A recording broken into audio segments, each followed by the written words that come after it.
Yes, it's been just a little bit since we've heard that live band in action here. We are coming to you from Cambium Apartments. Beautiful space. Beautiful sunny Cambium with TLC Properties, episode 27 of the Local Lifestyle Podcast. Welcome to this episode.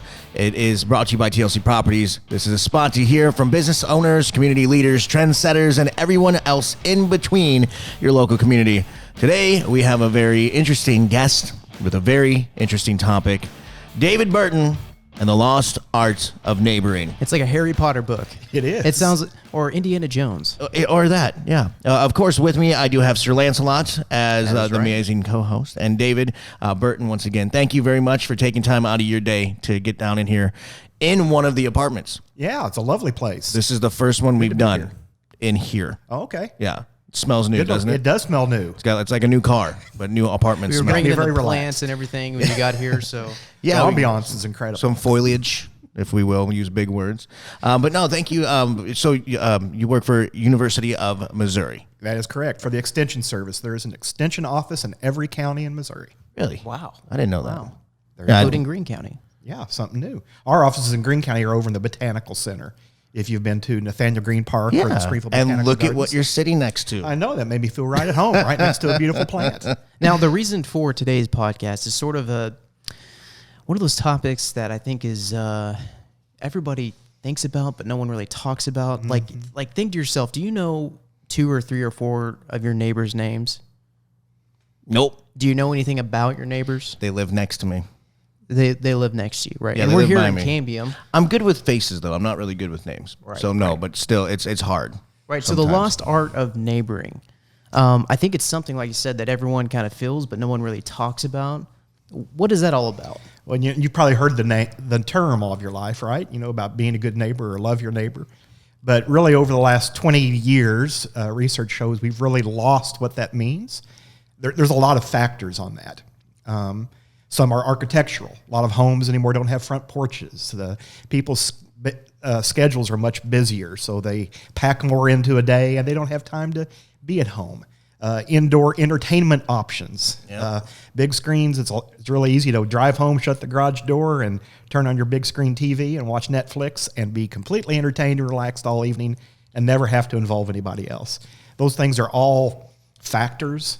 Sometimes the news and concerns that people have about the crazy people that live next to them, or they think everyone must be crazy. Mm-hmm. That can be a part of it. There's multiple factors that have fed into this. We've not gotten here overnight. I can't tell you how many times I've flipped through Netflix and it's like, my murderer next door. Yeah, it makes you never want to go outside. It's like, is that my neighbor? Yeah. Could that be my neighbor? I thought of, Mr. Rogers, first off, I was wearing a cardigan earlier today. Should have brought that with. I could have put it on. We could sing a song together. But then I was just out with some friends recently for a party, and it was in Nixa. It felt like forever for me because I'm not used to driving in the middle of the country. But we were there, and we were talking to them because they just moved out there, and they've been out there for maybe a little bit over a year. What's it like living out here? So far away because, from anything, it felt like if you forgot milk, you're taking a 20-minute drive back into town. But talking to the couple there, they said it was amazing. They said it being out in the middle of the country, they have met more of their neighbors than they have when they lived in, the suburb area. And that's kind of going back to what you had just said, where it's almost like technology, everything, and especially with COVID, everything's changed. Why leave home if you don't have to? Yeah. You have everything you need. It's a one-stop shop, versus going out. It's kind of changed a little bit. I've noticed that as well. It's like, if you live out in the country or maybe you don't have somebody so close in proximity to you, you seem like maybe you know them better than if you live next door to them. Why do you think that is? Well, and some people living in rural areas, because I hear this especially in North Missouri where homes are even further apart, they're going to say, I never see my neighbors. Yeah, they're 2 miles away. Are you saying I have to go meet them and learn their names? I mean, you have to be incredibly intentional to interact with those neighbors. So there's a lot of variations here in all of this, but the fact of the matter is humans are created as social animals, social beings.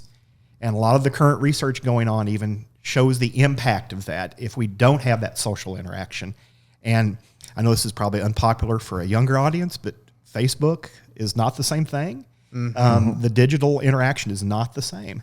And the research is bearing that out. And that's why you're seeing huge numbers of 40-year-olds, 30-year-olds saying that they are lonely, that they feel isolated.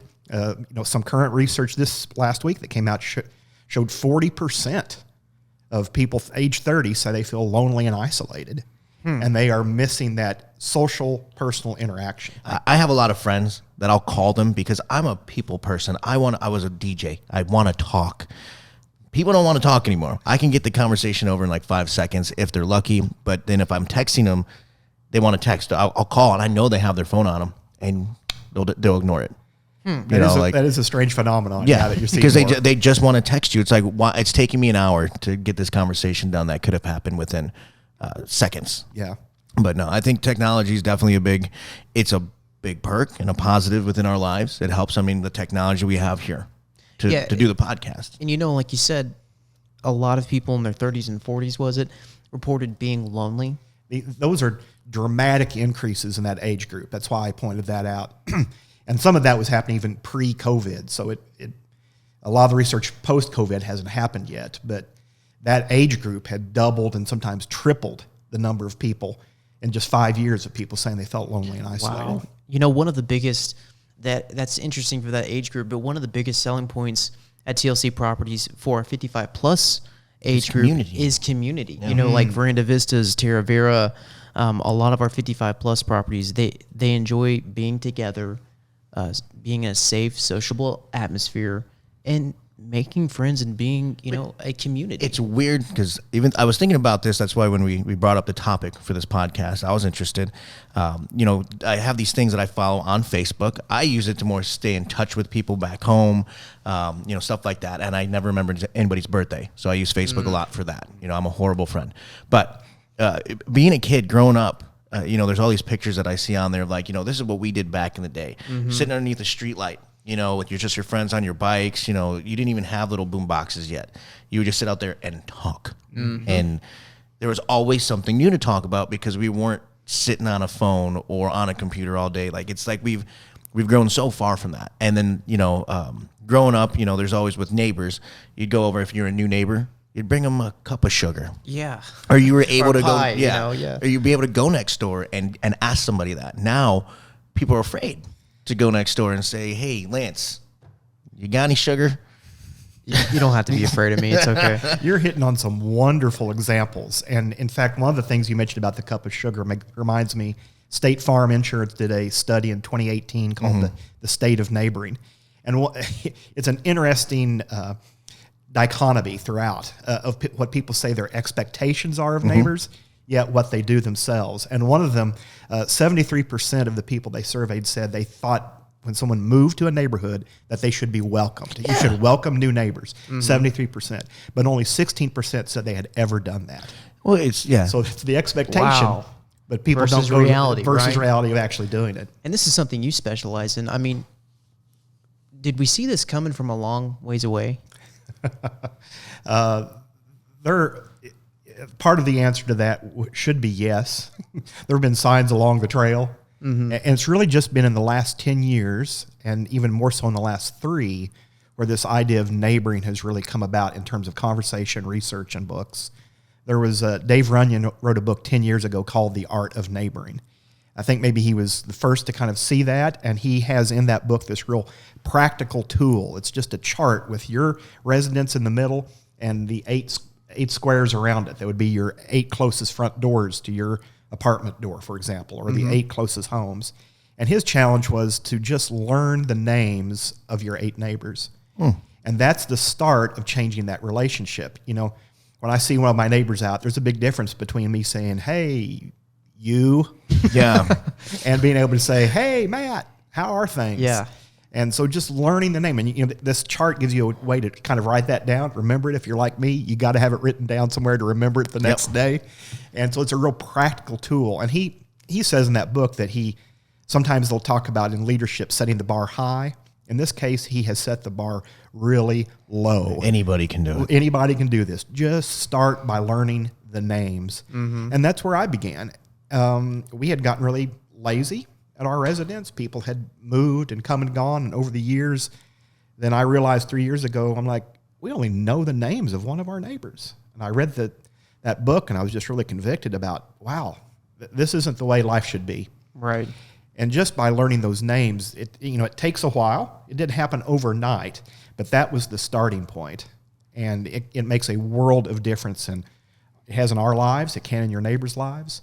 When my wife was diagnosed with cancer back in March, she's cancer-free now. We're thankful for that. But when she... That's amazing. When she was, we knew, because we'd been building those neighbor relationships, I said, two of our neighbors, two of the ladies living near us have had cancer. You should call them. Wow. That can be your support network. And they were. They had that in common and could relate. Whereas 18 months before that, we didn't even know their names, much less them being a support network for her. Wow, that's powerful. And so you do have to exercise hospitality. It doesn't have to be a 7-course meal. Yeah. Coffee and dessert, or lawn chairs in the front yard is what we've been doing. I just like doing that. Yeah. Get a bonfire going in the back. Absolutely. And I just miss conversation. I still have a good group of friends where a lot of them are like, hey, instead of going out to the bars, let's go. Yeah, you can bring what you want. We can grill a little bit, sit in the backyard, play some like lawn games, but just that sense of of community, of friendship on that kind of a level where I don't need a TV in front of me. I don't need to be out at a bar. I just need a good few friends, some lawn chairs, have some music playing in the background, and that's relaxing for me. Yeah. Community can be really whatever you want to make it. It's really not the building. It can be just a group of people. Yes. That's what a community is. And there's actually this national movement called Listen First, and I just got an email today, a poll, a research project they had done that shows that 79% of Americans felt there would be less division in the country if they had an opportunity to talk with someone that didn't think like they did, that had people that had different viewpoints and ideas. So 79% were saying, we think this is an important thing. And really, neighboring can be a part of that. You don't pick your neighbors. Yeah. People move in, live next to you. They have different ideas and different backgrounds. I mean, this is where you could begin with that. If you're part of that 79% that feels like that's important. And that was certainly the case for us. We have great variety that lives around us, and it's a great way to learn different viewpoints and different ways of seeing things. At TLC Properties, in our almost 30-plus properties, We got a lot. Just like Cambium here, I feel like it would be pretty simple. You have 8 neighbors, like you mentioned, within 50 feet. Can make a game. Yeah. Because I lease as well. That's what I work with the company for that. I'm a leasing agent. In college, they did a lot of stuff like that for your first weekend. They give you some games, some scavenger hunts, things of that nature. That would be kind of cool. Somebody you can work with. That's a couple of the things that we've been promoting at University of Missouri Extension with our Engaged Neighbor program is in the springtime, there's something called Won't You Be My Neighbor Day. That's March 20th, which is Mr. Rogers' birthday. And so we had this year, we had a big program with the library district and trying to encourage that. And then coming up in the fall is National Good Neighbor Day. That is September 28th. And this is not a made-up holiday. This isn't a Hallmark holiday. This is Jimmy Carter actually signed the proclamation for this back in 1978. So that holiday always falls on September 28th. So it might be fun to kind of organize something around National Good Neighbor Day. That could be your excuse for having Everybody bring a cup of sugar. Yeah. Well, that's actually really good. That's actually, write that down. I read this thing. I was just strolling online, and what it said was, if you don't surround yourself with different people, the people that push you but are also different, diverse, and you surround yourself with people that are just the same monotonous thing over and over again, you're not pushing yourself. You're not expanding. You're just in a cage. And kind of with all of this, I was thinking, that's it gives really you a sample true. of different ideas too. Everybody's going to say something different. Probably. I don't need friends that are identical to me. I can barely stand myself. I don't want to have to deal with that on a daily basis. Hey, you're not alone. Yeah, but.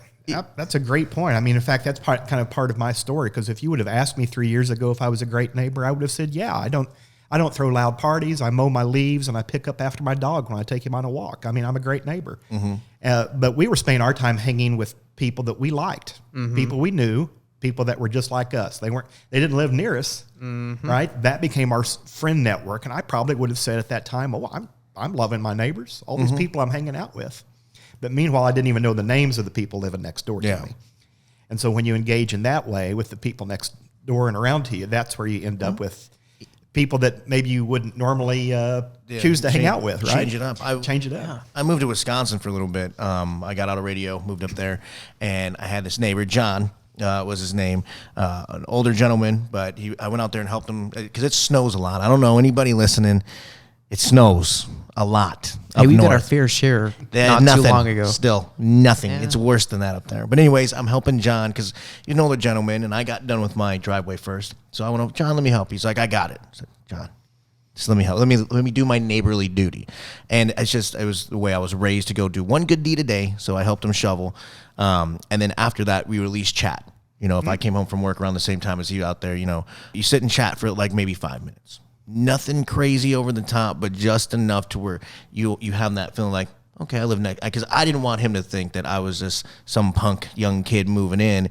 Because unfortunately nowadays, people you'll get judged. You know, people judge their books. You kind of look like a punk. I mean, I got tattoos and stuff. You know, But I know you got to get hard, so it's okay. you can't see that. It's true. Or you can't know it unless you talk to him like a good neighbor would. I've You seen that mentioned too. solitude, and David, I can tell you're a big stat guy, and I am as well. And one of the stats that really punched me in the face when I was reading some of your literature was you mentioned that being lonely or being isolated can be as bad for your health as smoking a pack of cigarettes a day, which I thought was like, wow. That is incredible, isn't it? It is incredible. And that is from fairly recent research.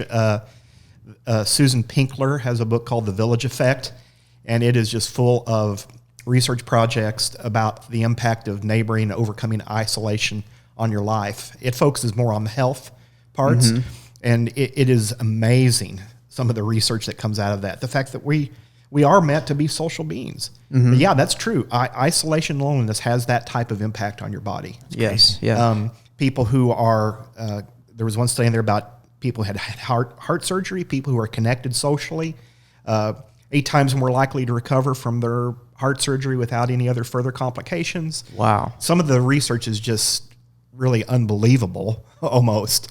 And but longevity of life. There's a area in northern Italy where there was a big research project done because this community was somewhat isolated from others.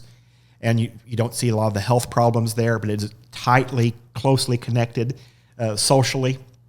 And you see throughout that book the impact of that. There's lots of examples. So, you know, that is one reason to do neighboring, neighbor for the health of it, because it does have health benefits. You know, I went out and spent one day with one of our portfolio managers, Ken, and he really loves our 55-plus community.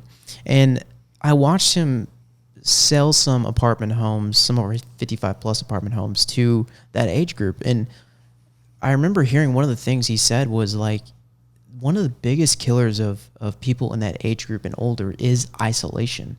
And it wasn't this like, we're doing this, you know, to get you an apartment home. It was like, we care about you.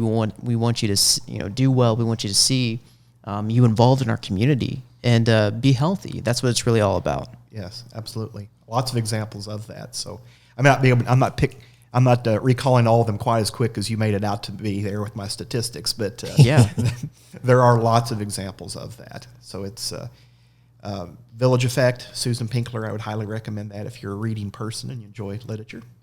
So we've sort of laid out the problem here. It seems like this is something that is happening. It didn't really take a whole lot of time, and COVID seems to have made it worse, possibly. But what's the fix to this? Yeah. I think we just had to keep pushing forward. The neighboring thing, I think that would help if maybe people knew about these statistics.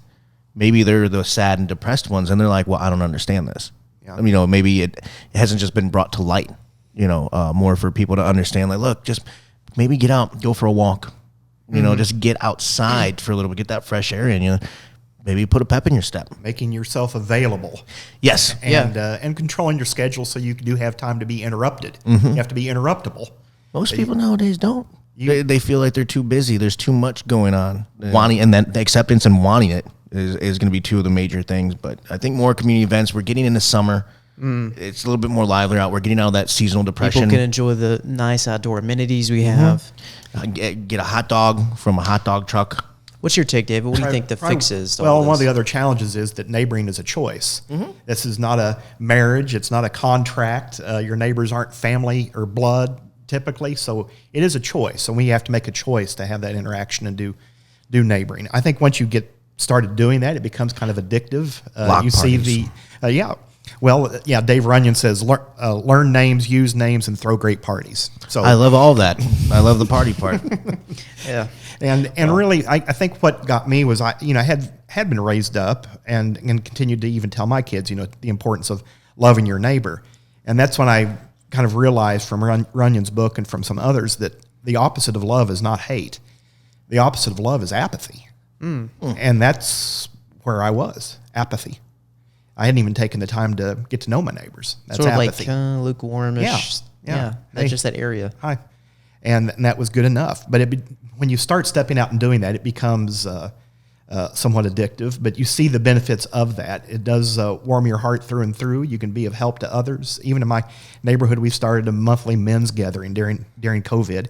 And so we have focused on hobbies and interests that some of our neighbors have. So we go to a neighbor's house and he's restoring a Jeep. And this isn't a long all-night activity. Typically about an hour, people will bring their own beverage or whatever and hang around. And we've learned about Mike restoring his 1964 Jeep. That's cool. I'm not a big car buff, but it was kind of interesting to hear everything he's gone through to fix that old Jeep up. And then next month it'll be we're going to be with a neighbor teaching us about lawn care. He has an immaculate yard. I could use some of that knowledge. I'm sure I won't want to go to the links that he does, but it'll be interesting to hear and listen to. But you can even, and I know you've got some programs even within your apartment complexes, Apartment Life and some other things. Yeah. Try to connect people and do events. That gives me ideas. It's a start. I was going to mention that you're repping some of the Apartment Life gear. Yep. And we have some people involved in our communities in Apartment Life. Kind of tell us a little bit about that and what all that is. Yeah. And how do I get a hat? Like, I love hats. I collect them. Well, the regional director for Apartment Life is in Oklahoma, Jody Anderson. And so I connected with him. He talked to one of my classes that I do. I do a monthly class called Neighboring 101. Okay. And right now we've got almost 400 people enrolled in that from all across the nation. Nice. The whole neighboring thing really is a sort of national discussion, and there's pockets of interest across the whole nation, especially coming out of COVID. A lot of feeling that this is kind of the time for neighboring to shine, that there's going to be increased interest in this. So Apartment Life actually has representatives in 20 states, I believe. It's got about 28 states. It's a 20-year-old program, and they plant a family in an apartment complex. They get a reduced rate on their apartment, and then in turn, they commit 20 hours a week in their apartment complex to do activities and events and connections with people They're that that live there. community builder. They're that community builder. Yeah. And of course, they have a great business plan that goes with that. The benefit of doing that and giving people connections in an apartment complex is they're seven times more likely to renew their lease.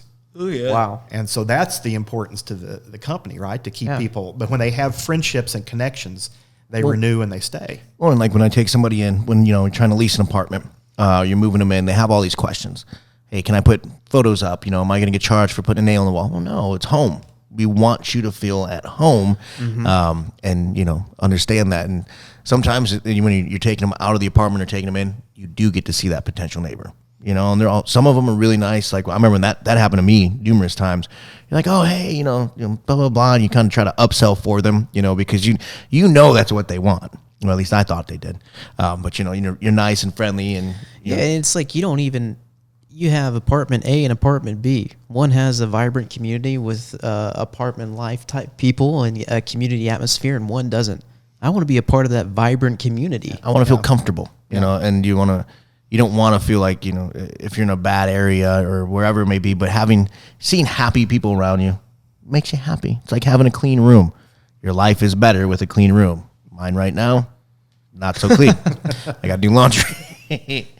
Well, and University of Missouri Extension is involved in this topic a lot, engaged neighboring and so forth, because not only is neighboring important in the local complex where they're at, but people who get connected in their neighborhood then actually are more engaged in their total community. And that engagement can look like a lot of different things, but it starts there locally. And so we want people taking on leadership roles and volunteering and being engaged in their community, but it begins right there in the neighborhood or the neighbors right around you in an apartment complex. That's where it begins. Yeah, and community is such a big aspect. We were talking a little bit about the Chamber of Commerce world before we started recording, and really community development is economic development too. It will prosper the place where you live, really. Yes. Well, there's some great topics around that place where you live or loving where you live. That was part of our focus when we did the programs with the library back in the spring, back in March. And people that love where they live spend more money locally. And plant businesses. And they plant jobs. businesses. And there's a whole economic study or a whole economic line about that and the benefit of getting people to love where they live. Yeah, we can talk about that for days. Yeah, I mean, all they got to do is check out our amazing website at tlcproperties.com for all the list of phenomenal amenities that we have. We do offer a lot. You know, I'm just saying that coming from radio, working in the leasing life, the amenities, like where I stayed at Sherwood, I stayed there for 7.5 years. Conveniency, where I was located, they had I got 3 pools to choose from, you know, and even from there I met people at the different apartment complexes surrounding it that were all by us. So I mean, it is huge. But David, so some solutions. What final pieces of advice do you think for anybody? Well, no one can do this for you. And we're seeing that even in one of the research projects we've undertaken. We've got 7 pilot neighborhoods in Greene County where we're experimenting with neighboring and setting up developing neighboring programs. And so we're 6 months into that, and we've already seen immediately what some of the research says elsewhere.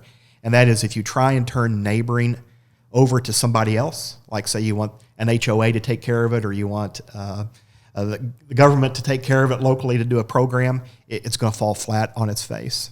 People are automatically suspicious of that. But if you have someone who's the connector, or you as the individual, you want to be the spark plug, that is where it becomes successful. So it can begin with you, just getting to know your 8 neighbors, getting connected with them socially. Do something once a month. Do a little cookout or an event. It begins there, and that's where it spreads. It starts with one person. Spread. It starts with one person, but it really cannot be imposed from the outside. It's almost a guaranteed recipe for failure. Disaster. Can't be forced. That way. Has to be. You have to have an activator. An activator. We call them connectors, is what we've been calling them. But yeah, it's we saw that even in these pilot neighborhoods, we sent out a newsletter, quarterly newsletter, and we include in that a survey on the page 1 and a link where they could go and answer that survey. 528 homes in our pilot projects, 0 responses to the survey. 0. Wow. And so then we took half the neighborhoods and we hand delivered the newsletters to doors, just hanging them on doorknobs. And so 3 of those 4 neighborhoods, we saw almost a 30% response rate to the survey. Same newsletter, same thing. It was just hung on a doorknob instead of arriving in the mail. We immediately saw an increase. And then this next week, one of the neighborhoods is having an event, and they're going to hand out the surveys to individuals and to people, and we'll Get that see human aspect. Yeah, the human aspect, and we're going to see what the difference is with that. I suspect it'll go even higher. Yeah, I think it'll be bigger than that. And we're creating a directory for those neighborhoods from that, not just name and phone number, but name, phone number, and interest areas, because that is kind of the key to neighboring. John McKnight wrote a book called Abundant Communities, and it's all about connecting people through shared interest. So if you know what their hobbies and things are, say you put together a neighborhood directory and you've got 10 guys on there that love to restore cars. Boom. There's your association, right? There's the connection over shared interest. It's like a modern White Pages. Yeah, a little bit. Wow. And that's how people connect. That's how you really get that neighboring movement going forward. And then when you have strong neighboring, you have reduced crime. You have reduced complaints and problems among neighbors. Everybody looks out for each other. Yes. I mean, Robert Putman in Bowling Alone talks about, and I think his study was in a Chicago area actually, 60% drop in crime in neighborhoods once where they started knowing each other's name. My mom and dad, where they grew up in the city, they're still friends with some of the people they grew up on the block with. You know, but there was it was whole bungalows, so they'd be sitting out on the curb, like not the curb, but the stoops and stuff like that, and that's where they would hang out and socialize. Yeah. To where, I mean, everybody had each other's backs, your local business, that corner shop down there, that's where I get my fresh milk, you know, like you said, it kind of helps build. Just imagine the dynamics. Say you have a neighbor that you've developed a relationship with over a period of time, you know their name, and you guys do things together, and then so he's throwing a party or something, the music is way too loud. Think of how that relationship is different. It's a lot easier. When you know him, you can go and say something instead of calling the apartment manager or calling the police in some instances. Saying, man, come take charge of this, you already have that relationship. If my mother's listening, I have never thrown any house parties. And the reason I got away with it, if I were to throw a house party, was because I was friendly to our neighbor. It's not true, Mama Cuervo. Well, his name is David Burton. He is an artist in the art of neighboring. If people want to learn more about this topic, where can they go? Well, the easiest place, I think, is our website, which is extension.missouri.edu. And if you just put in the search bar neighboring or engage neighboring, you're going to find articles and contacts for me. Very, very cool. Let's look into it. That's interesting. Yeah, I will definitely be looking into this more. And I'm going to try to get out and learn my neighbors' names, maybe learn something about them. It's an expanding topic, and we're planning some really neat stuff for National Good Neighbor Day. In fact, we're going to be giving cash prizes for the best examples of neighboring. We have sponsors that are sponsoring it in every town in Greene County. $250 prize for the best example of neighboring that takes place that week. And Mr. so Rogers would be be watching proud. for some of that. Yeah. I think he'd That's be coming up. He's happy. Yeah. Mr. Rogers. He's in a better place. Making a lot And of I'm going to neighbors. figure out how to get one of those hats. Like I said, I collect hats. But thank you, David Burton, for coming in and sitting down and chatting with us about all this. I mean, I thought it was extremely informative. Hopefully Absolutely. you listening, get out, go try that. Go see if you can learn one neighbor's name. If you live in an apartment, you're in the apartment style living, I'm going to do it. I mean, I do talk to some of them, but I need to get a name. And a just cup of face sugar. And a cup of sugar so I can drink my coffee in the morning. So, anyways, episode 27, guys. It is the Local Lifestyle Podcast. David, thank you one more time. Sir Lancelot, thanks for Yes, sir. sitting in here. It's the first ever recorded in video in Cambium. That's 3811 Much South more to come. Weller. So stay tuned. We might have more foliage next time for that one. Episode 28 will be coming up next. It's the Local Lifestyle Podcast brought to you by TLC Properties.